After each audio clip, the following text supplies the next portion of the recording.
Okay, just sitting here munching on a few things. I'm talking about eating. It's just this time of year, my sleep pattern goes out of sync a lot. Uh, Unless I'm doing certain things to mitigate that, and my eating habits change, and I come to eat.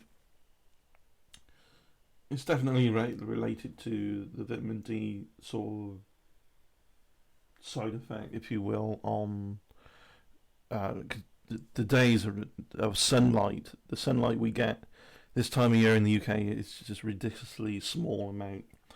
Um, you get about 8 o'clock. It's just getting light. 8 o'clock in the morning, and 4 p.m. is getting dark or pretty dull dark. There we go. By comparison, by midsummer, it doesn't get completely dark. There's like twilight along the horizon there, and the night isn't as dark as it would be in the winter. So you can imagine the lack of vitamin D you get, because it's been said that our best production of vitamin D is via UV light, and apparently, from what I read, I don't know if it's right or not, it's processed by kidneys, so there's some kind of cause and effect. UV penetration to the skin, then I don't know how it fully works, but I do know taking vitamin D through the winter helps me a bit, and it does. I've done the experiment 1 year. I just went without, and it's just going way out of sync. Taking the vitamin D helps.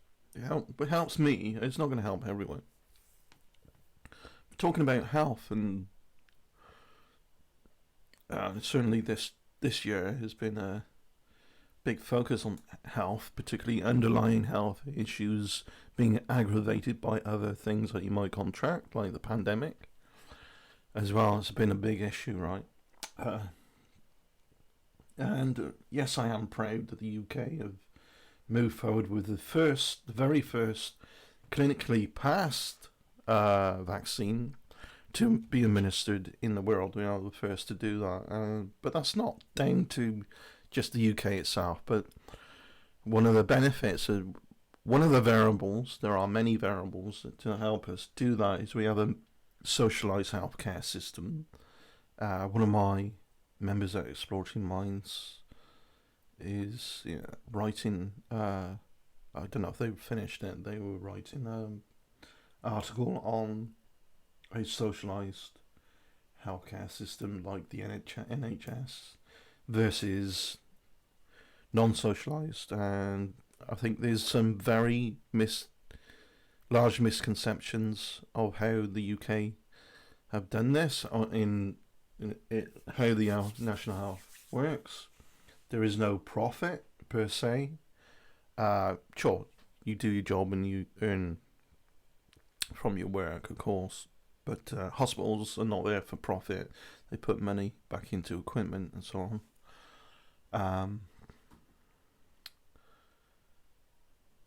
And collaboration across the world as well is the Belgian scientists with this Pfizer drug, as well as BioNTech, who's another company who joined up with Pfizer and to produce this, because Pfizer and BioNTech are two different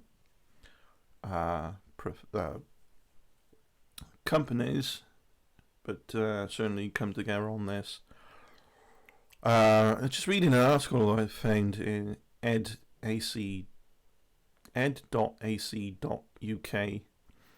and they do a number of reports on many different things. It's the University of Edinburgh, actually, and Ed for University Edinburgh. So this is university in the UK. Their report is genes could be key to new pandemic treatments. This pandemic, I don't know whether to say COVID-19 or as you know what that is or not, because Google's algorithms tries to clamp down on conspiracy nuts, and it's the conspiracy nuts are using this word that describes what the pandemic is, and then confusion arises when the information is not delivered properly. These algorithms do the exact same thing that trolls and haters do. They take something out of context and put it into a different context and assume that, oh, there's another conspiracy video, let's lower down. And yet you still see adverts and things from people, idiots like David Icke, for instance. So the algorithms do not work. They don't work. They do the opposite, really, if anything. Going back to the article. So potential treatments for the pandemic have been identified after the discovery of 5 genes associated with the most severe form of the disease. Genetic evidence is second only to clinical trials as a way to tell which treatments will be effective in a disease. Existing drugs that target the actions of the genes reveal which drugs should be repurposed to treat this virus. They said, you know what it says there, so every time I say pandemic or this virus, just use that word. The actual COVID. Yeah. Shouldn't have to do this crap, I shouldn't have to struggle with delivery of information because, of the logarithms. Anyway, to treat this virus in clinical trials, experts say genes involved in 2 molecular processes, antiviral immunity and lung inflammation, were pinpointed. The breakthrough will help doctors understand how the virus damages lungs at a molecular scale. That's brilliant. That is amazing. That is like the root scale, because molecules are made out of atoms joined together that make up a cell membrane, right? Among other things, right? So I think that let me read that to you again. Antiviral immunity and lung inflammation. They're looking at genes pinpointed in the processes of that. The breakthrough will help doctors understand how the virus damages lungs at a molecular scale. Researchers of the University of Edinburgh made the discovery by studying the DNA of 2,700 patients in 2008 intensive care units, or ICUs, in the UK. Comparing samples, researchers from the Genomic, that's GENOMICC consortium. This is a global collaboration to study genetics in critical illness.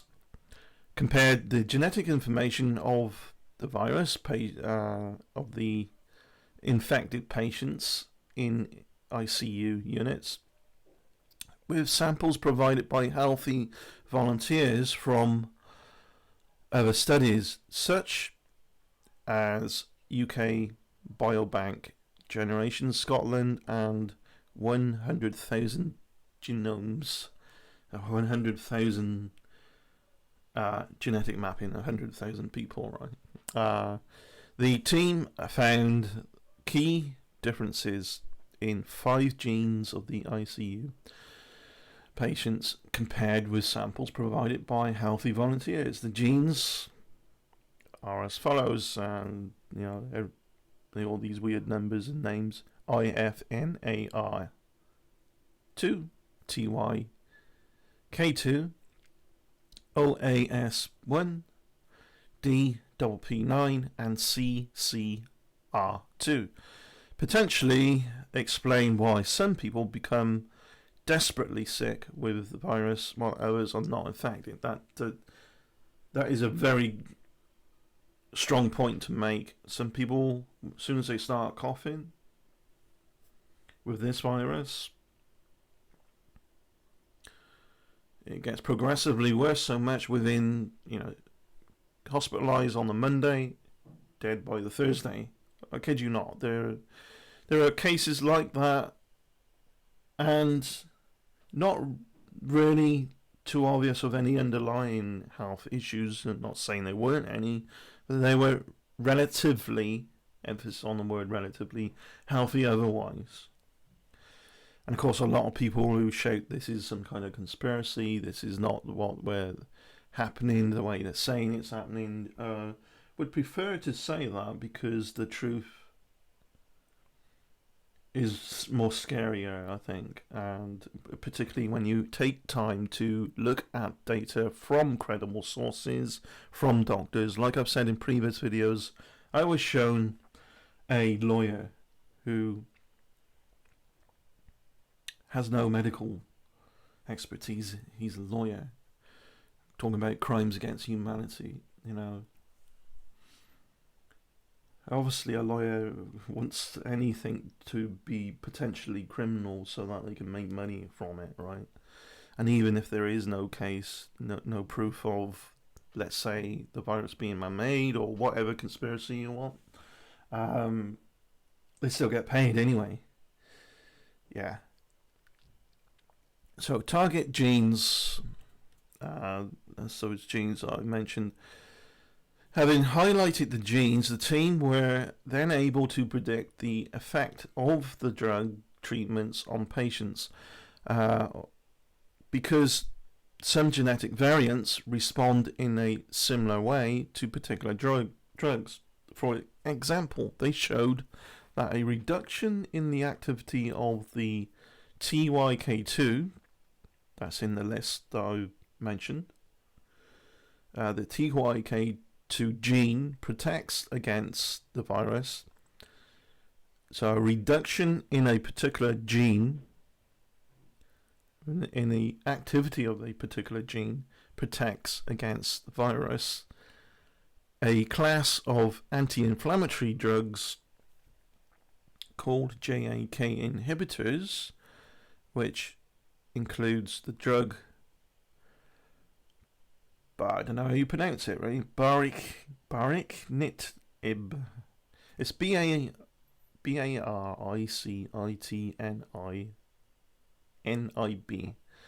It's an unusual word. This drug produces this effect. So, you're going to produce, if you have a increased activity of TYK2, the drug will have lower TYK2 activity, which has a side effect of protecting against. This is how they connect the dots between this information and looking at side effects of particular gene sets and so on. So if you have a high activity of TYK2, you might be one of the ones that suffer more severely. This again, apparently there was another body of research done on Asian genetics versus white Caucasian, African, all different ones. Asian people tend to have more of the ACE2 protein on their cells than like a white Caucasian might. It's not that clear cut, but ACE2 protein on cells is what the virus docks with. People of colour are disproportionately suffering more than other races, and it's not really due to any underlying health issues. It's just due to what genes are switched on, what genes are switched off, what is causing a particular expression of your cells due to gene hierarchy, right? So let me read on a bit more. They also discovered that a boost in the activity of the gene INFAR2, again that was mentioned in the previous list I talked through, is likely to create protection. So if you have a drug that's lowers TYK2 and a drug that increases INFAR2, you got a double whammy protection here as well. This is why they're coming on leaps and bounds in medication, as well as, we got the vaccine being administered now in the UK. This is crucial research. This is breakthrough stuff. This is phenomenal, I think, and it's great to see. Again, this is something else I can be proud of. This is happening in the UK. Where do you think the money goes on a socialised healthcare system? Really, it doesn't just go to hospitals for new equipment. It doesn't just go to those who are working to care for you. It goes to research as well. There's no bottleneck here. It flows through, feeds the science, helps the science, and helps different things collaborate. This is why you end up with certain doctors who they got PhDs and so on after their name. They're not just care workers, right? Okay? These are the practicing care workers as well as the scientists in some case, or well as some form of authority that's just above the average care worker. But we wouldn't be without the average care worker, and we wouldn't be without foreigners who have come over and set up and worked with our health profession as well.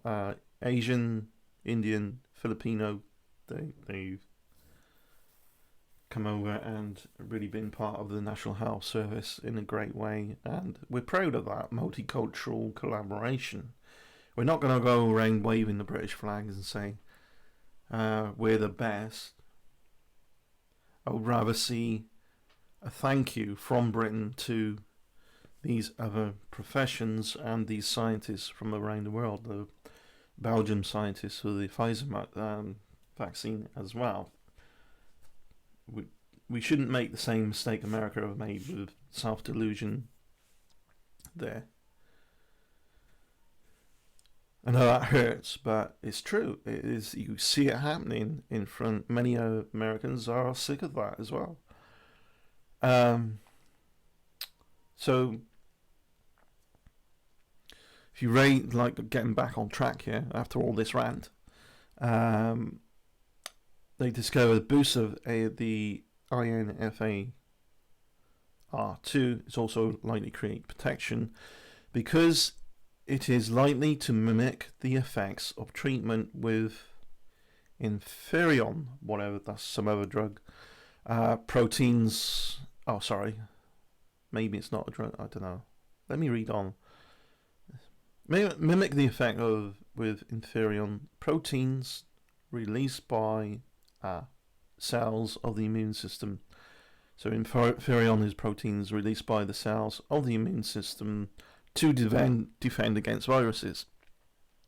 That makes logical sense.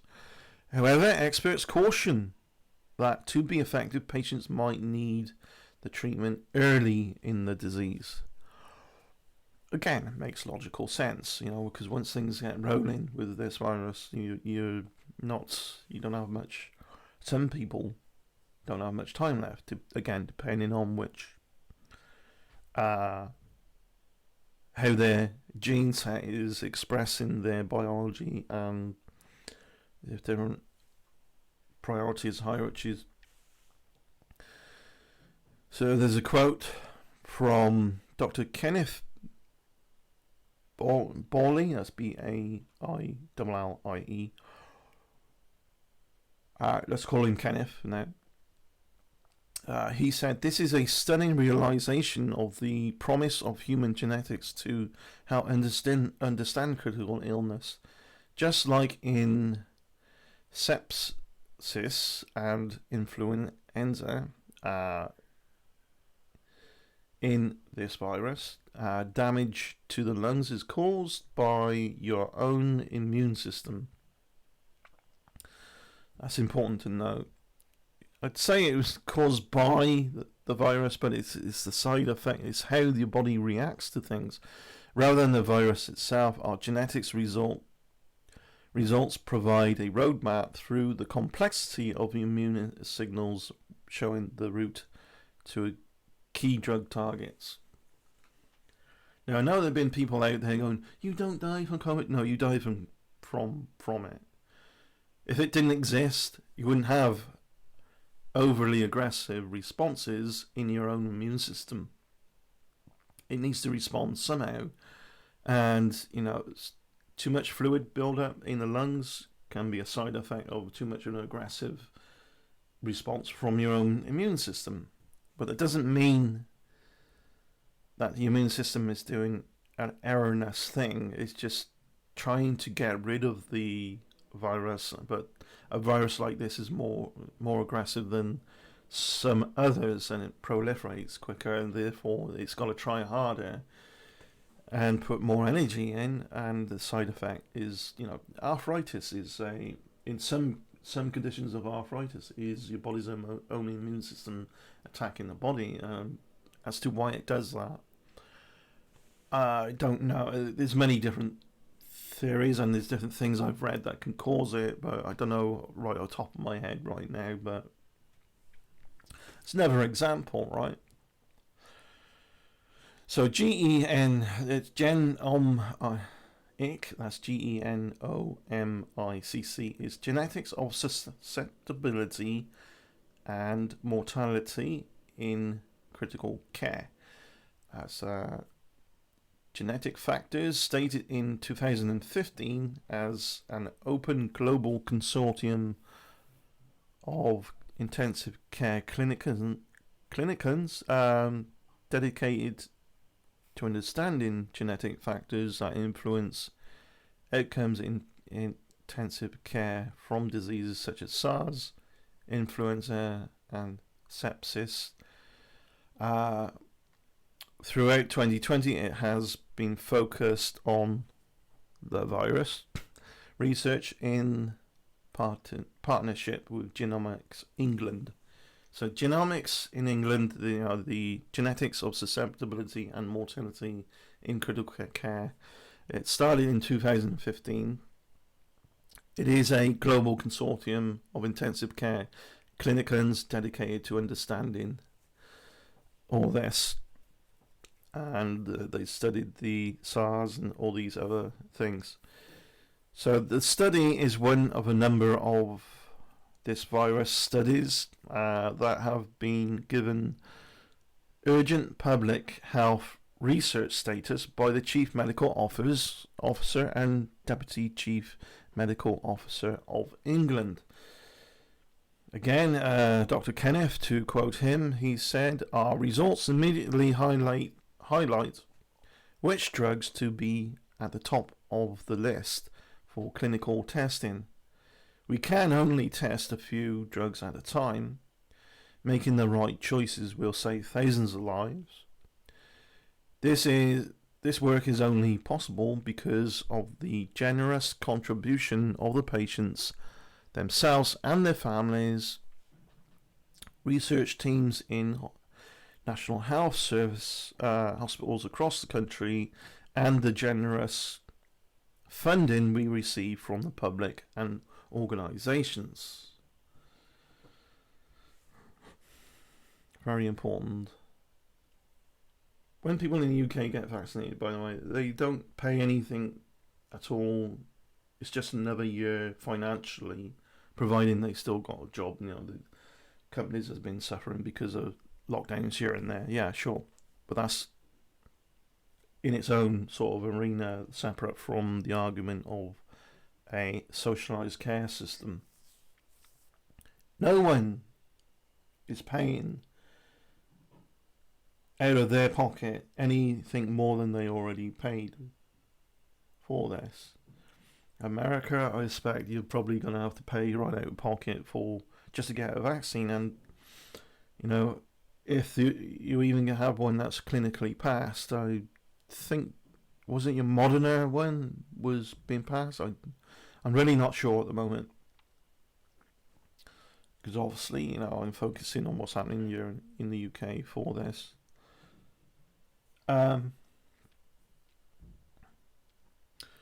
what happens with those individuals who are too poor to pay? And they get the virus and they can't afford care because they have to pay straight out. If I have an accident in the UK, like I break a bone or whichever, I'm shipped to hospital, I still don't have to pay anything extra.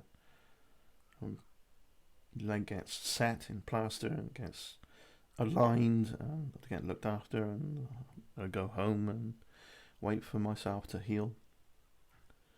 Then I go back to work. And I get probably, most likely sick pay. And then they're worse off, really. You need a socialised care system in America and any other country that doesn't have one. I'd recommend one, regardless of your other problems. I'm not trying to tell you that the UK is perfect. It's far from it. We have our issues and problems, but one of our strongest weapons is a socialised healthcare system. So good luck. I mean, the Obamacare thing was an insult to the American people. It was a big insult. I thought it was just disgusting, and it's not the way to do it.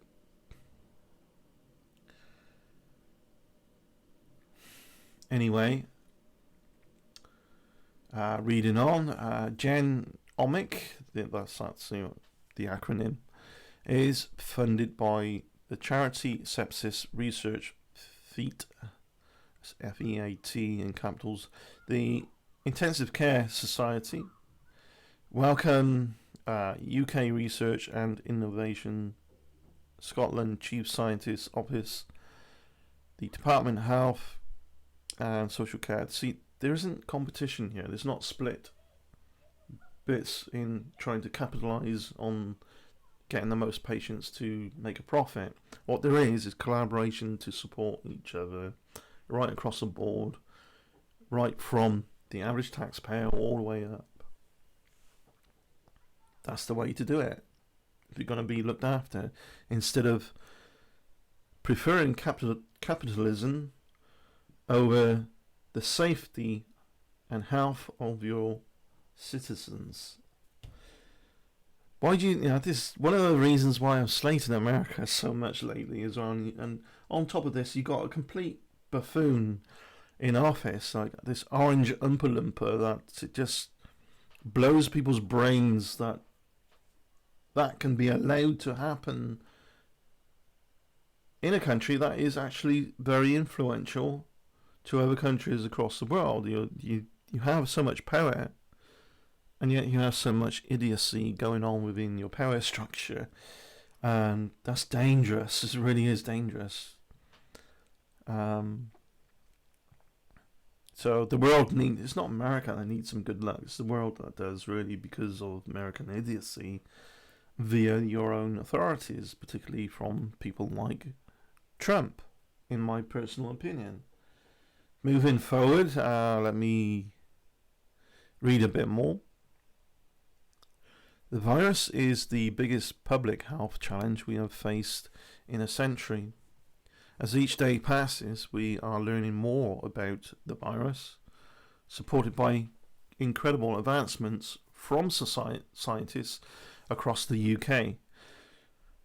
As we pull together to tackle this unprecedented pandemic, it's clear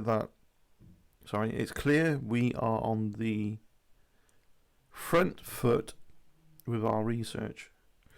Research like this is a big step forward in going further to advance the understanding of the virus, to help us protect the most vulnerable, ultimately saving lives across the world. That was Lord Bethell, who is Minister for Innovation and University of Edinburgh Alumnus. That was what he said. Dr. Jonathan Pierce says identifying genes associated with this virus, including in young patients without known underlying health issues, will allow us to better target and accelerate research into new diagnostic and therapeutic approaches. This study builds on the UK's leading capabilities in the genetic analysis of the disease. So let me recap on some things. Interesting how some of these genes that they said things like these 5 genes, like TYK2, if it's very active, it gives a potential threat, more of a threat. If it's very inactive, that tends to have a protection effect against the virus. See, what the virus does really, it tries to turn your cells into more of the virus. Enters the virus, uses the material enters the cell, uses the materials in the cell to make multiple copies of itself. So much so it bursts open with more of the virus, and those other ones go and find more of the cells, and the process starts all over again. Here's the thing as well, that the most aggressive viruses tend to eliminate themselves out because they need a host to survive, or they need a host to do their thing. But technically, it's a grey area. People argue, is a virus really a living thing? I don't know if I kind of say it is, but not. It's definitely a grey area. But it's packets of information, really, that do the thing once they enter the cell, and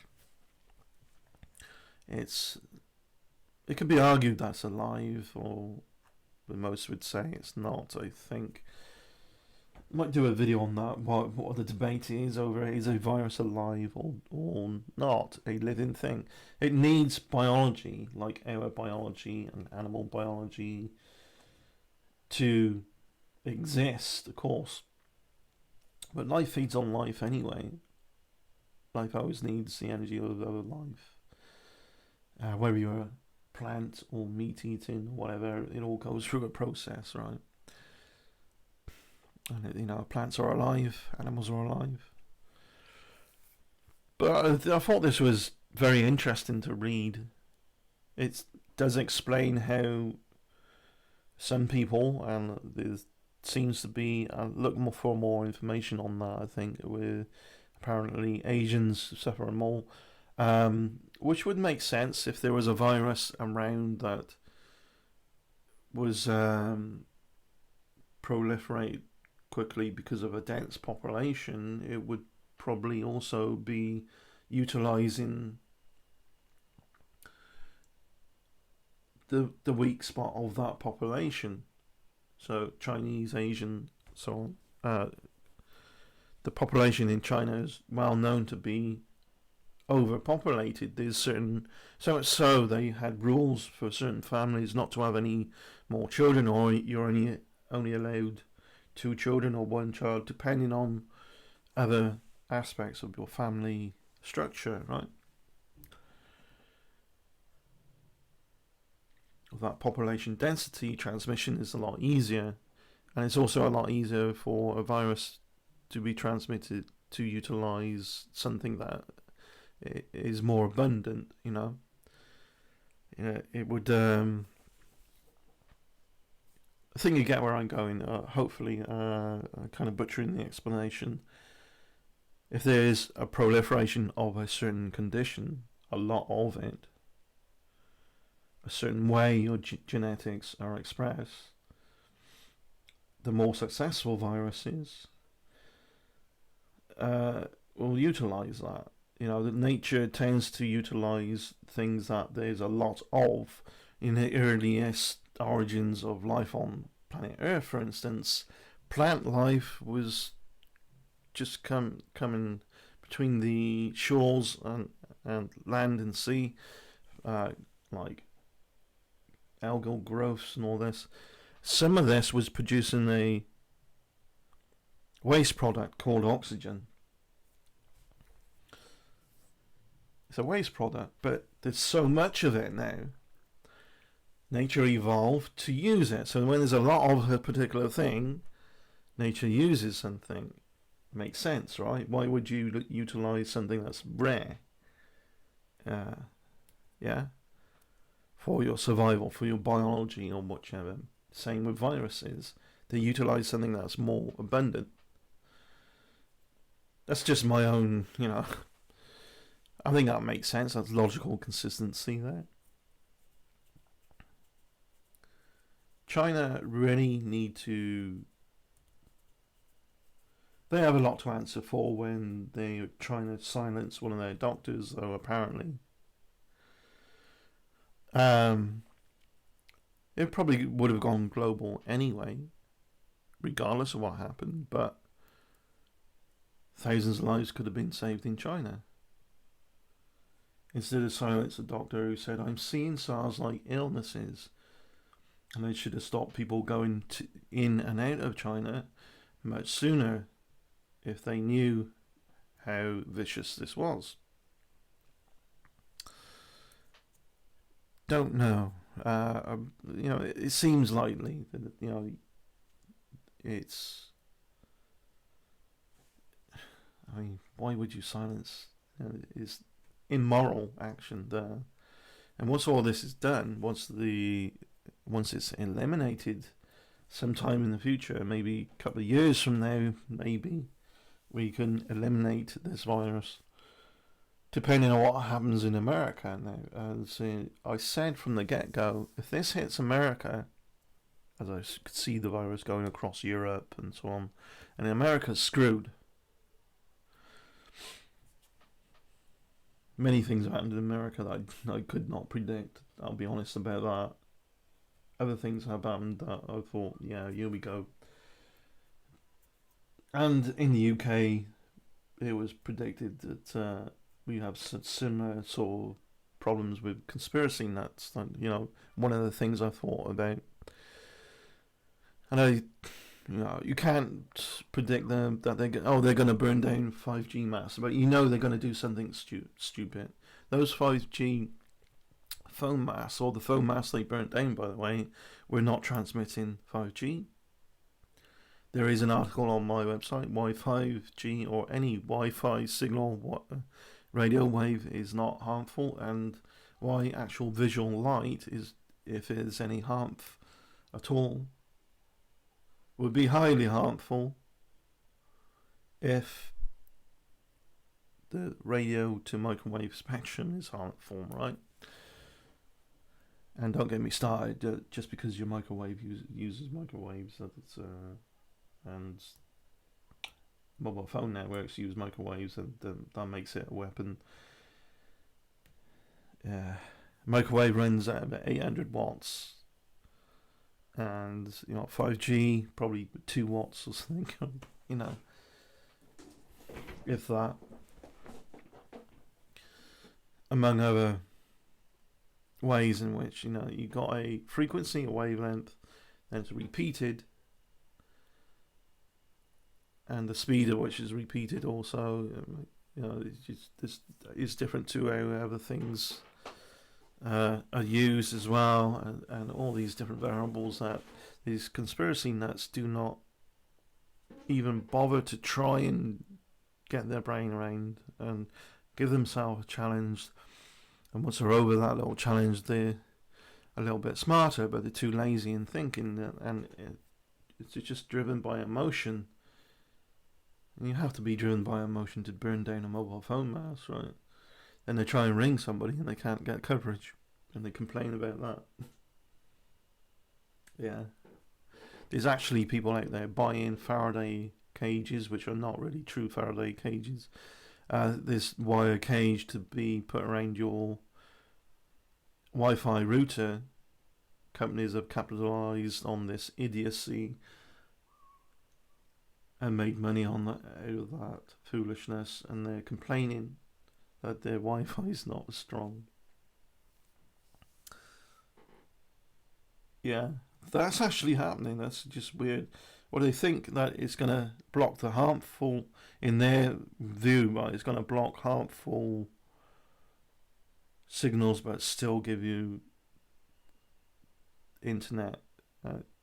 It's one and the same. The frequency that you're trying to block is your Wi-Fi, and if you think it's harmful, and you can't block so-called supposed harmful aspects of a signal without blocking the true effectiveness of the full signal anyway. But there isn't any proof of any harmful aspect to that. Yes, it's a radiation because it radiates outward. It's electromagnetic radiation on the electromagnetic spectrum, way down on the electromagnetic spectrum, and you keep going up. You got microwaves, radio waves, infrared, visual light, and you keep going up. You go all the way up to gamma rays, and then the gamma rays are harmful. What is it? Let me have a look at the spectrum again, and I'll end the video. Let me see. Because I got this picture of this I found on the internet that explains where each thing is along the electromagnetic spectrum. It's pretty cool and worth looking at because it certainly gives it puts it into perspective, logical perspective. Let's see if I can find it on my website. Wi-Fi. No, let's see. 5G.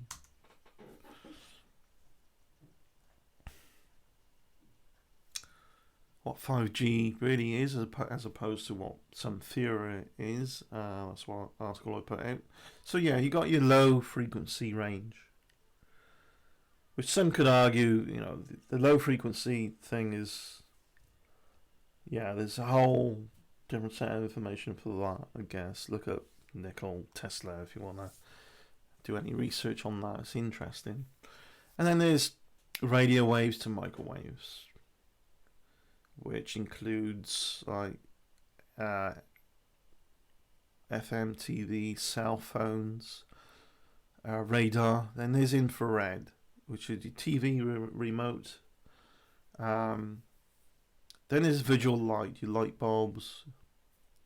It's sunlight. Give me some more sunlight. I need vitamin D. The sun, there's UV, ultraviolet light, vitamin D. Production increases with the presence of ultraviolet light and helps production of vitamin D, which helps fight infection. But also, too much of it can cause cancer. So if you're going upwards beyond visual light, you get more and more of a potential harmful effect.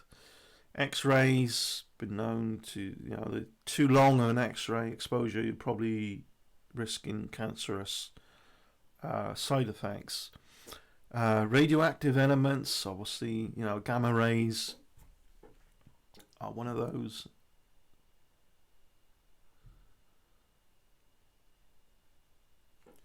So 5G network does it will be using frequencies of up to 300 gigahertz. This sounds like a lot, but it sounds really high. It's still within that small range, though. It's still within that. It's like 300,000 times repeated. Repetition of a frequency. But what you're repeating is a very weak signal in terms of harmful signal, right? In terms of something that might cause you harm. And your microwave uses microwaves, but it runs about 800 watts. And 5G is probably, you're lucky if it uses 2 watts of power, right? in a nutshell. Thank you for watching. Take care, and yeah, I'll look forward to doing another video soon. And certainly, again, you know, this does make me proud of to be in a country that is able to do this research and bring it out. But it's not down to just the UK. We're not born and bred geniuses or anything. It's collaboration across the world that does this. It's the same with America. Your secret weapon is really the experts that come over from abroad. Elon Musk was born in South Africa, from South Africa, and Michio Kaku, the American physicist, from Japan. Your best of the best are always from elsewhere. Learn to get over that and collaborate and recognise the genius of other countries. I mean, perhaps this is why China's trying to fuck America over, because they don't get recognition. And there's some nasty stuff that China have been trying to do to America for a long time now. Trying to steal ideas as well, and transporting expertise outside of America and then using it against America in competition, if you will, in causing debt in America as well. Regardless, those things are geopolitical issues. Those things are other videos, but you can see how this is how I think everything ends up being connected with something else. And I've got to slow myself down. But this is sometimes why you won't see a video from me for a long time, because I'm thinking, oh, I'll talk about that. Then I'm thinking for a while, and that ends up being something else. Yeah. And nothing gets out. Peace. Thanks for watching. Take care, and I'll look forward to doing the next video. Bye.